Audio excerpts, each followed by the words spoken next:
Welcome to the KZGN News. Today we'll bring you news about the crash of Spaceship One, news from Kern County Sheriff Department, Ridgecrest Planning Commission news, today's KZGN Talking Points editorial, and much more. From the Rademacher Hills to Bee Mountain and the mighty Sierras, Ridgecrest to Inyokern and China Lake, this is your news for the Indian Wells Valley with the KZGN News crew.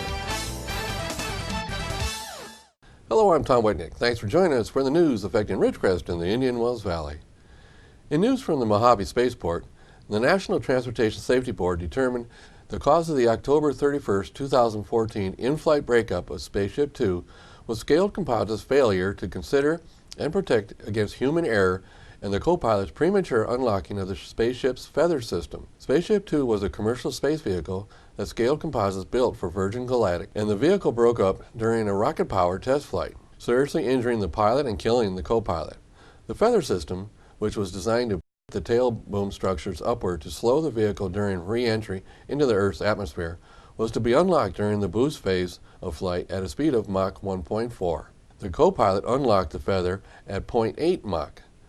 Once unlocked, the load imposed on the feather were sufficient to overcome the feather actuators, allowing the feather to deploy uncommanded, which resulted in the breakup of the vehicle. The board found that Scaled Composites failed to consider the possibility that a test pilot could unlock the feather early, or that this single-point human error could cause the feather to deploy uncommanded. The board also found that Scaled Composites failed to ensure that test pilots adequately understood the risks of unlocking the feather early.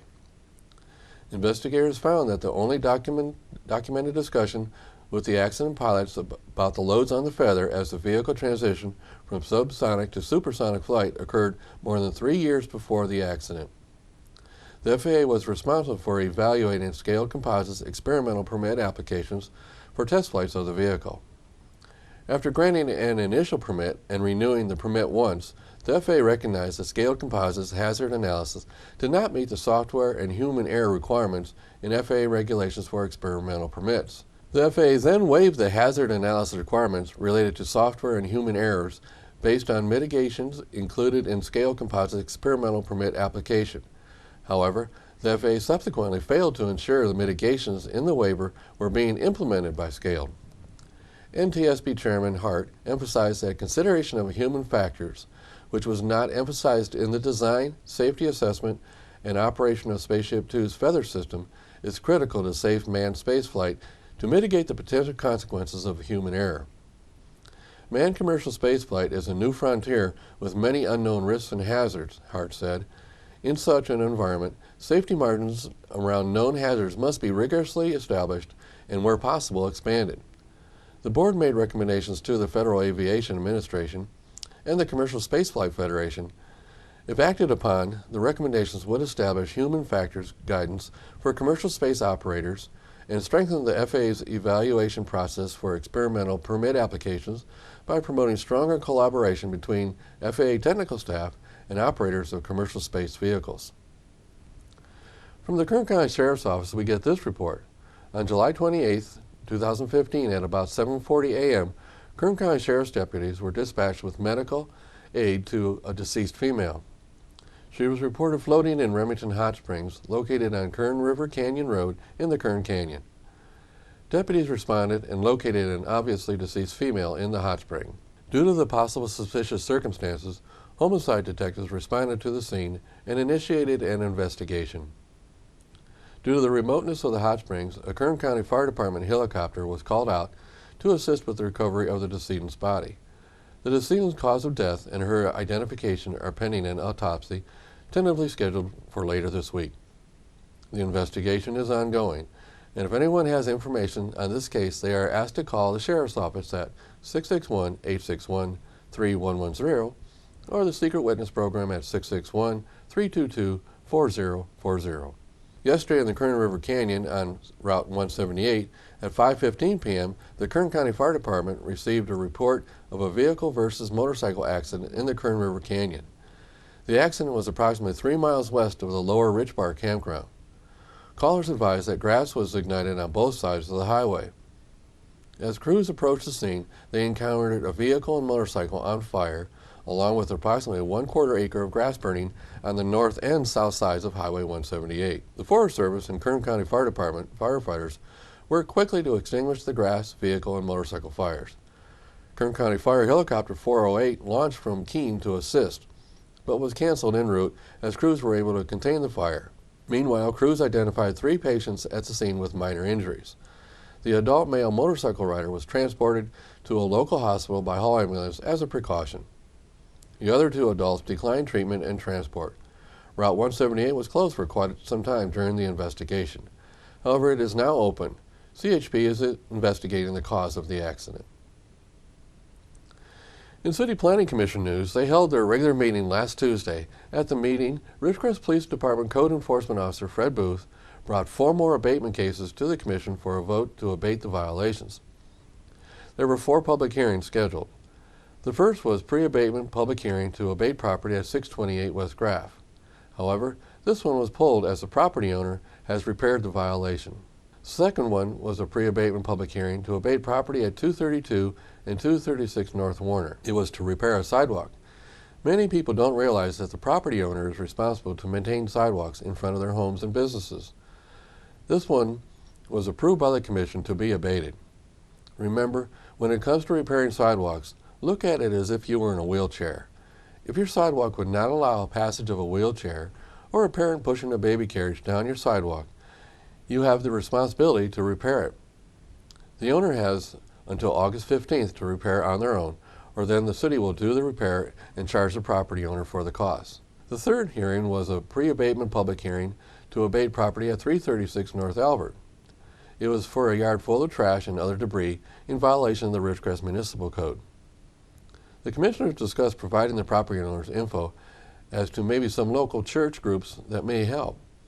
Officer Booth said he could make that information available to them, but he reminded the commissioners that this property owner was a repeat offender. They were found in violation in 2014. They were cited, then did clean up the property. However, they have once again let it get bad. After discussion by the commissioners wanting to give the property owner another 30 days to come into compliance, they voted to continue the hearing to their next regular meeting, August 25th. And the fourth agenda item was a pre-abatement public hearing to abate property at 201 South Larkspur. This was a hearing to get the property owner to clean up their front yard. It is full of trash and is completely overgrown. Most of the vegetation is in a dead state. The yard has been getting worse over the last couple of years and has become a severe fire hazard, not only to the property owner, but to the adjoining property owners as well. The owner suffers from medical problems. Officer Booth discussed the problem with the owner and offered that the city would get it cleaned up and then they would lien his property for payment. The owner agreed and said that would be okay. So the commission voted to abate the property.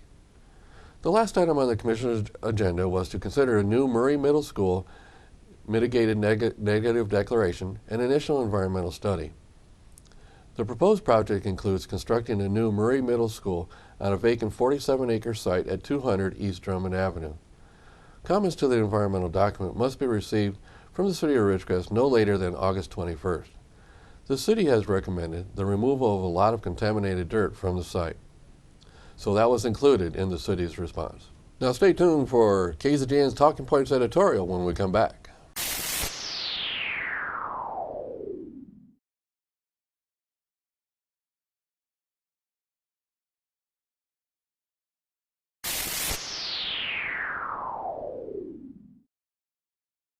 Welcome back. Now it's time for the 64th KZGN News Talking Points editorial.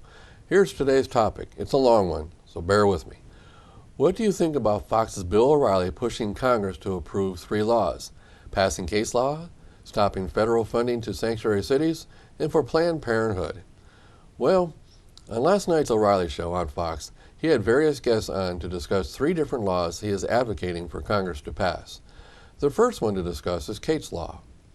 This law would provide that any illegal immigrant felon that has been deported, that if they return to the U.S. illegally and get caught, would be sentenced to a mandatory 5 years in jail. The key point is it covers felons, not just people coming across the border, convicted criminal felons. When released, they would be deported. If they came back again, the mandatory sentence would double. The arguments against this law are generally, first, the law generally targets Mexicans and should be defeated. Second, the mandatory sentence is too harsh. The arguments supporting the law are, first, Americans deserve to be protected from criminals. Two, the government has a responsibility to enforce immigration laws. And third, it is illegal to come into the country without proper permission. So the law is intended to keep us from becoming victims of illegal immigrant felons. The White House and some Democrats have said they will not support this law. Republicans are saying that this will probably be coming to a vote soon in Congress. But even as yet, Republicans have not widely taken a position on the law. The next item O'Reilly is pushing is to stop federal funds from flowing to sanctuary cities. Proponents argue that sanctuary cities are havens to shelter illegal aliens. They also say that these elected officials that have instituted these sanctuary zones are in direct violation of their sworn oath of office. Their oath of office swears that they will defend the state and federal constitution by enforcing all laws. These people are violating their oath of office. The federal and state attorney generals should bring charges against these elected officials that blatantly violate laws. The president should order his attorney general to prosecute these elected officials. Until these attorney generals bring appropriate charges against these officials, Congress should withhold federal funding for any city or county that decides to violate the law by not enforcing the law. And the third item O'Reilly is pushing concerns Planned Parenthood. We've all probably seen the undercover videos of some of the Planned Parenthood officials doing some cold and callous negotiations to sell baby body parts for research. Well, we don't know how widespread the problem is with the staff, nor do we know how encompassing the problem is within Planned Parenthood completely. What we do know is that the videos have shown some very uncaring people discussing the selling of body parts in a very cold and calculated way. O'Reilly is recommending Congress to stop funding until an investigation by the Attorney General is done to determine any wrongdoing by Planned Parenthood. To this point, the U.S. Attorney General has no interest. No surprise there. In California, our Attorney General, Kamala Harris, seems only interested in going after the people that may have filmed these interviews illegally. She shows no concern to the possible violation of state and federal laws by Planned Parenthood. It seems ideology in the Attorney General's office is more important than the law. Politics should never be a consideration in law enforcement. But it seems for the last 7 years, politics and ideology is the main criteria in decisions whether to investigate and prosecute crime. This is wrong on so many levels, but I won't get into that problem today. I don't agree with everything O'Reilly comes up with. However, I do agree with him on these positions. We don't have to accept illegal immigrant felons into our cities. They should be in prison, off our streets. Pass case law now. We shouldn't provide our tax dollars to cities and counties that will not enforce the laws of the land. We don't get to choose what laws we follow. Their punishment for not following the law should be loss of federal funding, and we should prosecute elected officials that do not follow their oath of office. And finally, our tax dollars should not be provided to any organization that may be breaking any federal or state laws. Until an investigation is done, funding should be withheld. In conclusion, hey Congress, if the administration will not require cities to protect us from crime, then you've got to step up and force them to do what's required by their oath of office. They swore to support the Constitution and defend us from attack, both foreign and domestic.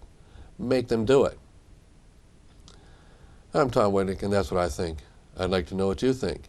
If you have any comments about this editorial or would like to discuss or recommend a topic, I'd like to hear from you. Please email them to info@kzgn.net. Stay tuned for weather and sports when we come back.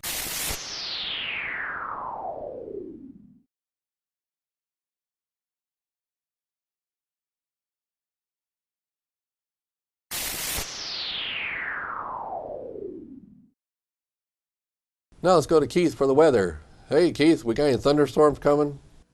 The dog days of summer are here. Thank you, Tom. High temperatures will persist across parts of the lower Mississippi Valley and deep south, creating dangerous heat wave indexes in excess of 110 degrees for some locations. Heat advisories and excessive heat warnings are in effect across the region. Take extra precaution if you work or spend any time outside, and know the signs and symptoms of heat exhaustion and heat stroke. Temperatures across the nation. Carolinas came in at 84, Ohio 76, Georgia 86, Colorado 73, New Mexico 68, Arizona 88, Nevada 72, and Los Angeles came in at 69. For us here in the IWV, we have a flash flood watch remaining in effect until 11 p.m. tonight. Flash flood watch for Kern County Mountains, Indian Wells, southeastern Kern County, including the cities of Tehachapi, Lake Isabella, Ridgecrest, Rosemont, California City, Edwards Air Force Base, and Mojave. Slow-moving thunderstorms are expected to develop over the area into tonight.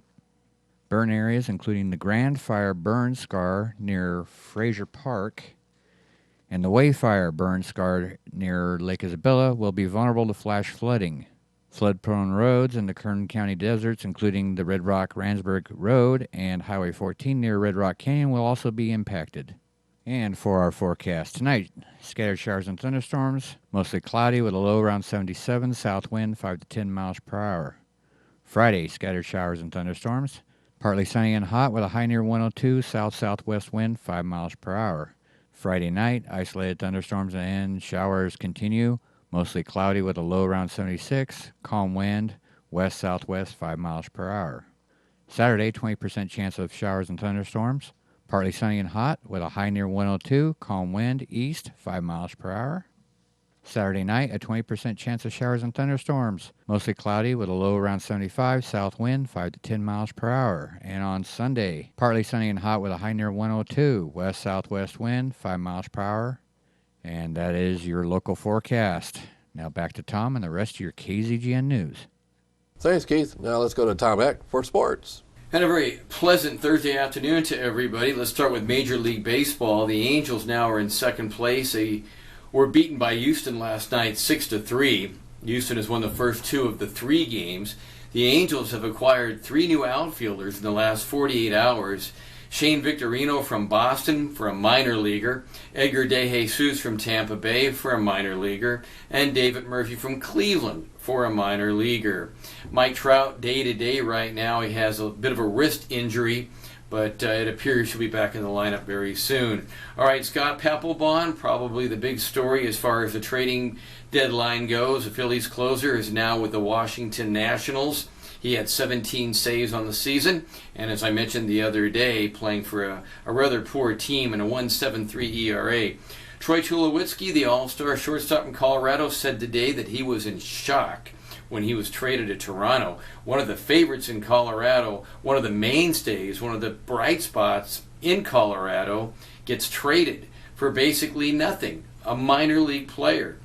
I don't know what they're thinking about in Colorado. All right, as I mentioned yesterday, the best ballpark, but worth mentioning again, PMC Park in Pittsburgh, and the best former ballpark, Ebbets Field, with the Dodgers. The Dodgers moved to L.A. in 1958. All right, from the scoreboard tonight, Cincinnati has beaten the Cardinals 2 games in a row. The Cardinals have the best record in baseball, but the Reds now with 2 big wins in a row. Pittsburgh over Minnesota, and the Yankees beat Texas again. The White Sox, the hottest team in baseball, they have now won 7 games in a row. They have won 11 of 13, and they're only 1 game under 500. And they were at one time 18 games under 500. Great job there by Robin Ventura getting them to play now in the second part of the season. Cleveland knocks off Kansas City, slows them down a little bit. The Blue Jays beat the Phillies, and San Diego over the Mets. The Orioles now still in second place. They beat Atlanta. They're 7 games behind the Yankees. Arizona gets a win. They beat Seattle. The Cubs shut out Colorado. San Francisco breathing down the Dodgers' neck. They beat Milwaukee 5-0. Detroit over Tampa Bay.